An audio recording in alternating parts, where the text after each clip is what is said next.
Mila et le secret de la grotte. Bonjour mes petits amis. Prêts pour une nouvelle aventure avec Mila la souris aventurière? Alors, c'est parti. Et si vous aimez cette histoire, n'oubliez pas de vous abonner pour ne rien manquer de ses prochaines escapades.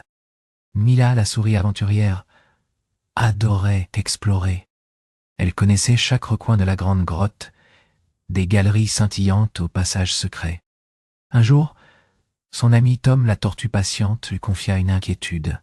« Mila, je sens que quelque chose ne va pas, » dit Tom en baissant la tête. « Les chants des oiseaux, j'en entends de moins en moins.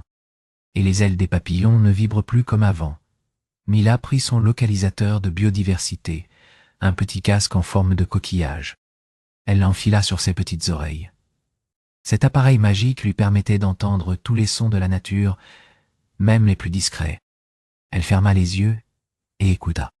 Au début, il y avait le murmure familier de l'eau qui coulait, le grattement des racines des arbres, le bruissement des feuilles. Mais quelque chose manquait. Il y avait un silence étrange, comme si une partie de la grotte s'était éteinte. « Tu as raison, Tom, » dit Mila, préoccupée.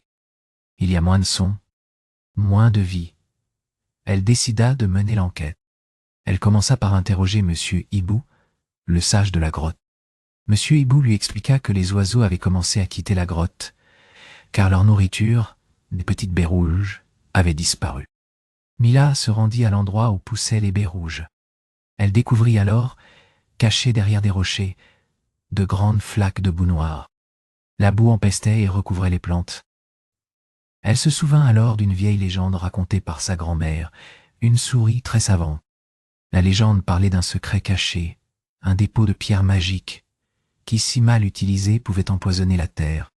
Mila suivit les traces de petits chariots, invisibles à l'œil nu, jusqu'à une grotte cachée. Elle y découvrit des pierres noires étincelantes, entourées de Monsieur Scarabée, un insecte grincheux qui avait toujours détesté la végétation. « Qu'est-ce que tu fais ici, petite souris ?» grogna Monsieur Scarabée. « Je sais que tu utilises ces pierres pour empoisonner la terre et éloigner les animaux, » accusa Mila, courageusement. « Pourquoi fais-tu ça ?» Monsieur Scarabée rougit. « Je voudrais que toute la grotte soit comme ma maison, sombre, silencieuse. Je n'aime pas le bruit et la lumière. » Mila comprit. Monsieur Scarabée avait peur du changement et de tout ce qu'il ne connaissait pas. Elle lui expliqua que la grotte avait besoin de toutes ces créatures pour vivre en harmonie.